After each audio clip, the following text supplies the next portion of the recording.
যে মশলার প্রয়োজন রান্নায় প্রতিদিনে, সেই মশলায় যদি মিশেল হয়, অর্থাৎ মশলায় যা যা থাকা উচিত যদি সেসব না থাকে, বরং এমন কিছু থাকে যা আপনার শরীরের জন্য ক্ষতিকর, তিলে তিলে আপনাকে মারছে, তাহলে কি হয়? কি হয় না, তাই হচ্ছে। প্রতিদিনের রান্নায় যা প্রয়োজন, অর্থাৎ হলুদ, কালো জিরে, সাদা জিরে, রান্নায় একটু দিলেই যা যথেষ্ট, সেই সব কিছুতেই ভেজাল মিশছে এবং যা থেকে ক্যান্সারের মতো মারণ রোগ ছড়াতে পারে। ইতিমধ্যে ভেজাল মশলার একটি চক্রকে নদিয়া থেকে গ্রেপ্তার করেছে পুলিশ এবং হয়তো এরকমই আরও চক্র ছড়িয়ে রয়েছে রাজ্য জুড়ে, আর যাদের জন্যই প্রতিদিন আমাদের শরীরে ঢুকছে বিষ।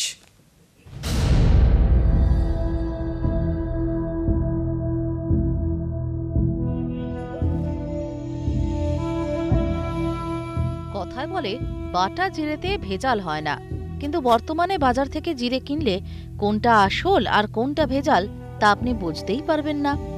জিরের সঙ্গেই মেশানো হচ্ছে সুলফা নামে একটি বীজ। এই সুলফা দেখতে জিরের মতোই, আকারে কিছুটা ছোট, 1 কেজি মেলে 25 টাকায়। তাই অসাধু ব্যবসায়ীরা গোটা জিরের সঙ্গে সুলফা মেশায় বেশি মুনাফার জন্য। নিরাপদ নয় কালো জিরেও, তার সঙ্গে কি মেশানো হয় নিজের কানেই শুনুন। কালো জিরার সঙ্গে ভাইটামিন যা দিয়ে রোড তৈরি হয় ওর ছোট ছোট টুকরো মিক্স করতো। ওর সঙ্গে যে পুরানো মোবিল অয়েল ইয়া ব্ল্যাক অয়েল যে গ্যারেজ থেকে ফেলে দেওয়া হয় ওটাও মিক্স করে ড্রাই করতো। ড্রাই করার পরে ওকে অরিজিনাল কালো জিরোর সঙ্গে ওই ছোট দানাটা মিক্স করা হতো। ধরো 50 কেজি বস্তা সে 5 থেকে 7 কেজি মিক্স করে দেতো। সম্প্রতি নদিয়ার নাকাশিপাড়া থেকে ভেজাল মশলার তৈরি ও বিক্রির একটি চক্রের 2 পান্ডাকে গ্রেফতার করেছে রাজ্য পুলিশের এনফোর্সমেন্ট ব্রাঞ্চ। উদ্ধার হয়েছে প্রচুর ভেজাল মশলাও।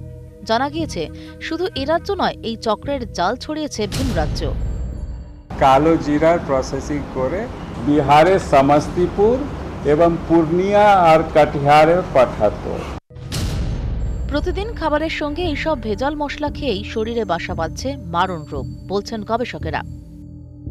শুধু জিরে নয়, রোজকার রান্নায় প্রয়োজনীয় হলুদেও মিশছে ভেজাল। সাধারণভাবে হলুদে যে রং দেখা যায়, বর্তমানে বাজারে কেনা বেশিরভাগ হলুদেই থাকে তার থেকে অনেক বেশি গাঢ় রং। ল্যাব টেস্ট করে দেখা গিয়েছে মেটানিল ইয়েলো মেশানোর ফলেই হলুদে এই রং দেখা যায়। এই কৃত্রিম রং শুধু খোলা বাজারের হলুদ গুঁড়োতেই নয়, নামী কোম্পানির প্যাকেটের হলুদ গুঁড়োতেও পাওয়া গিয়েছে, যার ফলে ঘরে ঘরে বাড়ছে অসুস্থতা। Bureau report, ETV news Bangla. ঠিক কি কি রয়েছে, এমনকি মোবিল পর্যন্ত রয়েছে, ভাবলে সত্যি চিন্তা হয় যে তাহলে কিভাবে বেছে নেব বা কিভাবে জানতে পারবো যে কোন মশলাটা ঠিক এবং সেই মশলায় ভেজাল নেই। এসব নিয়ে আমাদের আলোচনা। আমার সঙ্গে স্টুডিও এই মুহূর্তে কারা রয়েছেন একটু আলাপ করিয়ে দেবো আপনাদের সঙ্গে। রয়েছেন যাদবপুর বিশ্ববিদ্যালয়ের গবেষক প্রশান্ত বিশ্বাস, রয়েছেন কলকাতা পুরসভার ফুড অ্যানালিস্ট শর্মিষ্ঠা মুখোপাধ্যায়। প্রথমে প্রশান্তবাবুর কাছে একটু জেনে নেবো যে ঠিক কি কি ভেজাল থাকে। এই যে বিটুমিনের কথা বলা হচ্ছে, কি কি ভেজাল থাকে? দেখুন, প্রথমত যে মশলায় আগে এটা তো খুব মারাত্মক যে গোটা মশলাতেও ভেজাল থাকে। আপনি দেখুন যে এই আমরা যে ঝাড়ু দেই ঘরে, যে সেটাকে হচ্ছে ব্লুম গ্রাস বলে। এই ব্লুম গ্রাসটা হচ্ছে এর যে শীট, সেটা একদম কিউমিনের মতো দেখতে, যেটা এক্ষুনি বললো না যে ভেজাল হচ্ছে। এখন সেইটা মিশিয়ে দেওয়া হচ্ছে। মুশকিল হলো যে সেটা যদি আপনার মনে হয় যে প্ল্যান্ট বেস, যখন প্রবলেমটা কোথায় হয়, সেটা একদম জিরের মতো দেখাতে জিনিসটাকে বিভিন্ন রকম কালার এবং ফ্লেভার মেশানো হয়। এই কালার ফ্লেভার মেশানোর মধ্যে একটা রেড অক্সাইড বলে একটা মানে কম্পাউন্ড মেশানো হয়, যেটা হচ্ছে হাইলি কার্সিনোজেনিক। আরও একটা জিনিস মেশানো হয় যে সুদান রেড বলে একটা, এবং মেটানিন ইয়ালো, এবং সোডিয়াম সালফেট, যেটা গ্রিনিশ ভাব আনার জন্য। এই জিনিসগুলো মেশালে এটা আমাদের ডাইরেক্টলি যেটা হয় যে আমাদের নার্ভাস সিস্টেমকে অ্যাটাক করে, এবং এগুলো হচ্ছে হাইলি কার্সিনোজেনিক মেটেরিয়াল। এবার আপনারা যেটা বললেন যে এই কালো জিরের মধ্যে যে ডাস্ট করে, যারা বিটুমিনাস এই সবগুলো যে ডাস্ট করে, বা পিচ অনেক সময় দেখা যায় ডাস্ট করে মিশিয়ে দেওয়া হয়। একটা বীজের কথা বলছে, সুলফা বীজ, যেটা জিরে মেশানো হচ্ছে, সেটা কি? এটা হচ্ছে একটা ধরনের হচ্ছে গ্রাস, মানে ঘাসের মতো পদার্থ, যেটা হচ্ছে বীজটা একদম জিরের মতোই দেখতে। এখন মুশকিল হলো সেটা যদি মেশায়, সেটার থেকেও ক্ষতিকারক। সেইটা জিরের মতো বানাতে গেলে যে জিনিসটা মেশাচ্ছে, এই যেমন কোলটার ডাই একটা জিনিস মেশায় ওর সঙ্গে, কোলটার ডাইটা হচ্ছে প্রচণ্ডভাবে ক্ষতিকারক, মানে হাইলি কার্সিনোজেনিক মেটেরিয়াল। তো এরপরে আপনাদের মেটালিন ইয়ালোটা তো হচ্ছে আমরা যে ক্যালিফোর্নিয়া 65 যে ক্যান্সার কজিং যে কেমিক্যালগুলো আছে তার মধ্যে একদম উপরের দিকে আছে। তো মেশানো যদি প্ল্যান্ট বেসড হয়েও থাকে তার সঙ্গে একই রকম দেখতে, মানে কালেজিরের মতো দেখতে বা তার ফ্লেভার আনতে যে ফ্লেভার কালার মেশানো হয় সেটা কিন্তু আরও মারাত্মক। এবং এই সঙ্গে যেটা বললেন যে অ্যানালিসিস করে সেটা পাওয়া যাচ্ছে। এবং মিনারেল অয়েল, আপনি চিন্তা করুন যে মিনারেল অয়েলটা ওটা পলিশিং, এটা তো দেখতে অতটা ভালো হয় না, এটাকে ভালো করে জিরের মতো আনার জন্য এটা পলিশিং ইউজ করা হয়, সেই জন্য ওই অয়েলটা ইউজ করা হয়। মিনারেল অয়েল আপনারা জানেন যে পেট্রোল বা ডিজেল সেইটা যদি আপনারা খান, মানে ঘুর পথে খাচ্ছেন, তো সেটা কতটা মারাত্মক হতে পারে আমাদের শরীরের পক্ষে বা লিভারের পক্ষে। শর্মিষ্ঠা দিয়ে কিছু একটু জানতে চাইবো। শর্মিষ্ঠা দিয়ে, আমাদের শহরে যে মশলা ঢোকে কোথা থেকে মোটামুটি আসে এবং তার জন্য কি কি নজরদারির ব্যবস্থা রয়েছে?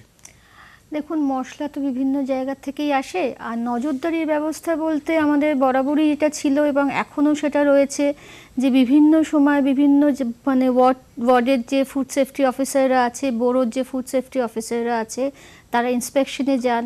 ইন্সপেকশনে গিয়ে তারা রেগুলারলি রুটিনলি একটা রিপোর্ট সাবমিট করেন এবং যেখানে দেখেন যে কোনো স্যাম্পল তাদের মনে হচ্ছে তাদের মানে চোখে সন্দেহজনক লাগছে, সেটা তারা স্যাম্পল তুলে এনে ল্যাবরেটরিতে সেটা আমাদের পরীক্ষা হয়।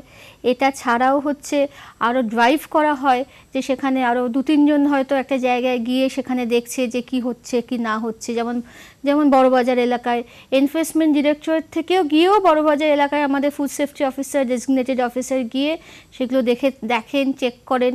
এই সবই কাজ সবসময় এটা হতে থাকে, মানে এটা রুটিনলি এটা হয়। এটা শুধু কোনো খবর হয়েছে বলে এটা দেখতে যাওয়া সেটা না, এটা কিন্তু আমাদের বরাবরই এটা রুটিনলি এই কাজটা হয় এবং লাস্ট 2-3 বছর ধরে তো ভীষণই অ্যাক্টিভলি এটা হচ্ছে।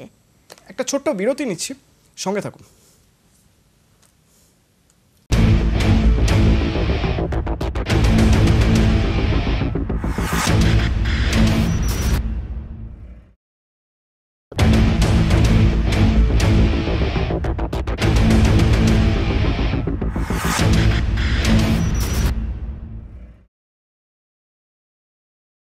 এই পর্বে একবার দেখে নেওয়া যাক কোন কোন মশলায় কি কি মিশেল থাকে। অর্থাৎ হলুদ। প্রশান্তবাবু, হলুদে মূলত কি কি থাকে? দেখুন, হলুদে মোটামুটিভাবে আমরা যে টেস্টটা আমরা করে পেয়েছি বিভিন্ন বাজার থেকে, আপনাদেরই সাংবাদিক আমাদের ওখানে গিয়েছিলেন যে স্যাম্পলগুলো নিয়ে, এবং আমি দেখেছি যে মেটালিন ইয়ালো সেটা প্রথমে টেস্ট করতে সবথেকে বড় কথা যে ফুড অ্যানালিস্টদের এটা জানার খুবই জরুরি যে এখন মেটালিন ইয়েলো যেহেতু খুব কমন হয়ে গেছে, এখন ওরা সেটা চেঞ্জ করে লেট ক্রোমেট মেশাচ্ছে। এই লেট ক্রোমেটটা কিন্তু আরও বেশি ক্ষতিকারক এবং মেটালিন ইয়েলোর মতোই দেখতে, এবং যে হলুদের মধ্যে যদি আপনি ধরুন ময়দা মেশাচ্ছেন সেটা সাদা রঙে, তাকে হলুদ কালারে কনভার্ট করতে হবে।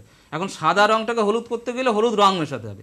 এই হলুদ রঙ এতদিন মেটালিন ইয়েলো মেশানো হতো, খুব সহজে পাওয়া যেত, সবাই জানতাম আমরা।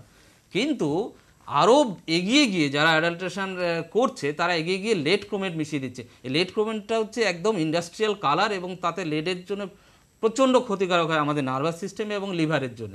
এরপরে ধরুন হচ্ছে ডাস্ট, ওটা ডাস্ট করে সেটাকে মিশিয়ে দেওয়া, ওর মধ্যে মিশিয়ে দেওয়া। অনেক সময় দেখা যায় যে চালের গুঁড়ো সেটাকে ঠিক হলুদের মতো পেস্ট করে মিশিয়ে দেয়। এই চালের গুঁড়োয় হয়তো ক্ষতি হওয়ার সম্ভাবনা সেরকমভাবে আশঙ্কা নেই, কিন্তু যে রংটা মেশানো হচ্ছে চালের গুঁড়োটাকে হলুদের মতো করতে যে রংটা মেশানো হচ্ছে, সেটা আমি বারবার বলছি, সেটা সব থেকে ক্ষতিকারক। এবং ফ্লেভারটা কিছুদিন আগে একটা হলুদ বললেন, আর একটা জিনিস যে জিরে, এই যে জিরের মধ্যে আমরা কিছুদিন আগেও একটা রিপোর্ট ছিল মাত্র 1.5 বছর আগে, এবং হচ্ছে হায়দ্রাবাদের পুলিশের ওনারা অনেককে অ্যারেস্ট করেছিল। এটা একটা বড় বিজনেস যে আমাদের যে ব্রুম গ্রাস, যেটা শিট আমরা যে ঝাড়ু বাড়িতে ইউজ করি, তার যে দানা হয় একদম জিরের মতো দেখতে, এবং সেটাকে এনে পালিশ করে রং মিশিয়ে সেটা থেকে এই বিজনেসটা প্রায় 1000 বস্তার উপরে এই বিজনেসটা চলে, সাধারণত মেঘালয়ের দিকে পাওয়া যায়। তো আমি বলবো যে ফুড ইন্সপেক্টর যাদের তাদের এটা নলেজে থাকা উচিত, এই সোর্সটাকে আগে নষ্ট করতে হবে। যে মেঘালয় থেকে যে আসছে বা হচ্ছে কেরালা থেকে, এটা তো মেইনলি তৈরি হয় এই ধরনের জিনিসগুলো, সেই জিনিসগুলোকে আগে আইডেন্টিফাই করা কোথা থেকে আসছে। এক্ষেত্রে আমি শর্মিষ্ঠাদির কাছে একটু জানতে চাইবো। শর্মিষ্ঠাদি, যখনই এরকম ধরা পড়ে, ধরা তো পড়ছেই, হামেশাই ধরা পড়ছে, ফুড ইন্সপেক্টররা যখন যাচ্ছেন ভিজিলেন্সের জন্য যাচ্ছেন, তখন শুধুমাত্র এই অসাধু ব্যবসায়ী বা যারা বিক্রি করছেন তাদেরকেই ধরা হচ্ছে, বিষয়টা কি এখানেই থেমে থাকছে, নাকি যেরকম একটু আগে প্রশান্তবাবু বললেন যে শিকড় পর্যন্ত যাওয়ার চেষ্টা, সেটাও কি চলছে? হ্যাঁ, সেটা তো 100 বার হচ্ছে। একটু কিছুক্ষণ আগেই যেটা বলেছি আমি, 1 নম্বর রুটিন টেস্ট হয়। 2য় নম্বরে হলুদের ব্যাপারটা বলছি যে লেড ক্রোমেট অ্যাডিশন কিন্তু খুব একটা নতুন কিছু না। লেড ক্রোমেট অ্যাডিশন কিন্তু এর আগেও হতো, এবং এটা কিন্তু food safety and standards authority, যে food safety and standards act রয়েছে, সেখানে যে স্ট্যান্ডার্ড রয়েছে সেখানে কিন্তু একদম বলা রয়েছে লেড ক্রোমেটের টেস্ট করতে হবে। এবং এর আগে যে লটা ছিল সেটা ফুড সেফটির জন্য, সেটা prevention of food adulteration act, সেটাতেও কিন্তু হলুদের স্ট্যান্ডার্ডে ছিল যে test for lead chromate should be negative. তাই জন্য সেটা কিন্তু রুটিনলি আমাদের টেস্ট করা হয়। আমাদের যেমন মেটানল ইয়েলোও টেস্ট করা হয়, সেরকম লেড ক্রোমেটও টেস্ট করা হয়, সবই করা হয়। এবং সেখান থেকে স্যাম্পল খারাপ ভালো সবই আসে, এবং যখন কিছু খারাপ হয় তখন তো অবভিয়াসলি সেই পার্টিকুলার ব্যবসায়ীর এগেনস্টে তো কেস কনস্টিটিউট করা হয়। এবং এটা ছাড়াও যখন সেটা সে কোথার থেকে সেটা সংগ্রহ করেছে তাই। তাকে অবধি নিয়ে এসে কিন্তু পার্টি করে কেসটা করা হয়। এটা নয় যে এই ব্যবসায়ী মানে this and message this and this, তার থেকে স্যাম্পলটা তোলা হয়েছে, সেই স্যাম্পলটা খারাপ হয়েছে, একমাত্র সেই লোকটাই হচ্ছে দায়ী না। সে যদি ইনভয়েস দেখাতে পারে সে কোথার থেকে প্রক্রিয়র করেছে, সে তো কোথার থেকে এটা করেছে, সেই প্রক্রিয়রমেন্ট যেখান থেকে করেছে সেই সোর্সটা ধরে যতগুলো পার্টি পাওয়া যায় সবাইকে সেটা ইনক্লুড অর্থাৎ করে সেটা এই পোস্ট ভেজাল করা হয়। মশলার আতুর ঘর কোনগুলো সেগুলো যদি চিহ্নিত করা সম্ভব হয় আপনাদের রিপোর্টের মাধ্যমে, তাহলে বোধহয় সেখানে অপারেশন চালিয়ে ঠিক যেরকম নদিয়ার নাকাশিপাড়া থেকে পাওয়া গেছে হ্যাঁ, দুজনকে। একটাই ব্যাপার, কিন্তু আমাদের জুরিসডিকশন তো কলকাতা মিউনিসিপ্যাল কর্পোরেশনের কিন্তু আপনাদের জুরিসডিকশন report যেমন- তো শুধু যেমন কলকাতার একটা মধ্যেই। জিনিস হ্যাঁ। বলছি যে মেটালিন ইয়ালো, এটা তো একটা প্রোডাকশন, একটা কেউ না কেউ তো করে কোনো নিশ্চয়ই কোম্পানি। করে। আমরা, আপনি জানেন যে ব্র্যান্ড নেমটা বলতে পারছি না, কিন্তু বহুল প্রচারিত। যেমন একদমই। আপনি বলেন লেড ক্রোমেট, এটার কিন্তু ওরকম কোনো কোম্পানি নেই, প্রচলিত কোম্পানি নেই, কিন্তু মেটালিন ইয়ালোর আছে। তো আমরা যেটা রিকোয়েস্ট করব আপনাদের, এইটাকে বন্ধ করা, যে ওই মেটালিন ইয়েলোর কোম্পানির এই প্রোডাক্টটা, এইটা দরকার কি? এখন তো মেটালিন ইয়েলো মোটামুটি ব্র্যান্ড, কোনো ফুড প্রোডাক্টেই ইউজ কোনোভাবে করাটা use করা যায় উচিতই না। নয়। অর্থাৎ বাজারের মশলা নয়, যে কোনো নামি ব্র্যান্ডের মশলাতেই যদি এই ধরনের কিছু পাওয়া যায়, শুধুমাত্র হলুদের ক্ষেত্রে নয় অন্যগুলোর ক্ষেত্রেও সব বলছি, সব ক্ষেত্রেই। সেক্ষেত্রে তো তাহলে সেই কোম্পানির বিরুদ্ধে কোনো পদক্ষেপ তো করা যায়, সেটা তো আপনাদের জুরিসডিকশনের মধ্যেই পড়ছে। হ্যাঁ, নিশ্চয়ই সেটা আমাদের জুরিসডিকশনের মধ্যে পড়ছে, এবং সেটা ব্যবস্থা নেওয়া হয়ও, বহুভাবে সে ব্যবস্থা নেওয়া হয়েছে। এবং শুধু হলুদ কেন, তার সাথে লঙ্কার গুঁড়ো আছে, লঙ্কার গুঁড়োতেও রং থাকে, বা ইটের গুঁড়ো মেশানো থাকে লঙ্কার গুঁড়োতে। এছাড়া যে ধরুন কোনো জিরেতে শুধু রং বলে নয়, জিরেতে যদি আজকে অনেক সময় জিরের যে ভোলাটাইল অয়েল একটা বার করতে হয় জিরে পাউডারে বাটে, সেটা অনেক সময় কম থাকে। এগুলো সব কিছুই তাদের এগেনস্টে ব্যবস্থা নেওয়া হয়, এবং যখনই ব্যবস্থা নেওয়া হয় পুরো সারি লাইন ধরে সে পরপর যে কটা জায়গার থেকে সে জিনিস এনেছে প্রত্যেককে পার্টি করে তবেই সেই কেসগুলো করা আরো হয়। একটা জিনিস এর মধ্যে বলে রাখি, যে উল্লেখ করলেন বলে, যে আমরা যে ওই ক্লোভ বা এই যে লবঙ্গ, এইগুলো যে ইউজ করি, লবঙ্গ থেকে তেলটাকে তেলটা বের বার করে নিয়ে করে সেটা নিয়ে বাজারে করে। বিক্রি হচ্ছে। তো এটা তো আপনি পয়সা দিচ্ছেন লবঙ্গ কেনার জন্য, তার থেকে যদি আসল জিনিসটাই মানে বেরিয়ে শুধু যায়, লবঙ্গ উপকারী না, জিনিস। লবঙ্গ, পোস্তর থেকেও তো তেলটা বার করে নিয়ে পোস্তটা দেওয়া হচ্ছে। বা এটা ছাড়া এগুলোও রয়েছে যে আপনার এগুলো পেঁপের বিচি দিয়ে গোলমরিচের মধ্যে পেঁপের বিচি, সেটা দেখার খুব সহজ উপায় হচ্ছে। এবং সেই পেঁপের বিচিটা কি করে, সেটার মধ্যে মিনারেল অয়েল মিশিয়ে চকচকে করে দেওয়া হয়, সেটা যাতে জলের মধ্যে আপনি যদি সবটা দেন পেঁপের বিচিটা ভেসে উঠবে হালকা। রান্নায় যে মশলা অপরিহার্য সেই মশলায় ভেজালের মিশেল নিয়ে আলোচনা চলছিল, এবং এই আলোচনা পরবর্তীকালেও চলবে। তার কারণ এখনো পর্যন্ত কলকাতায় বা রাজ্যের বিভিন্ন জায়গা থেকে বেশ কিছু চক্র ধরা পড়ছে। আমাদের সঙ্গে আলোচনায় ছিলেন এই মুহূর্তে শর্মিষ্ঠা দি, অর্থাৎ শর্মিষ্ঠা মুখোপাধ্যায় এবং প্রশান্ত বিশ্বাস, দুজনকে ধন্যবাদ জানাচ্ছি। আপাতত এ পর্যন্তই, একটু পরে দেখুন আমার বাংলা সোমাদিত্যর সঙ্গে।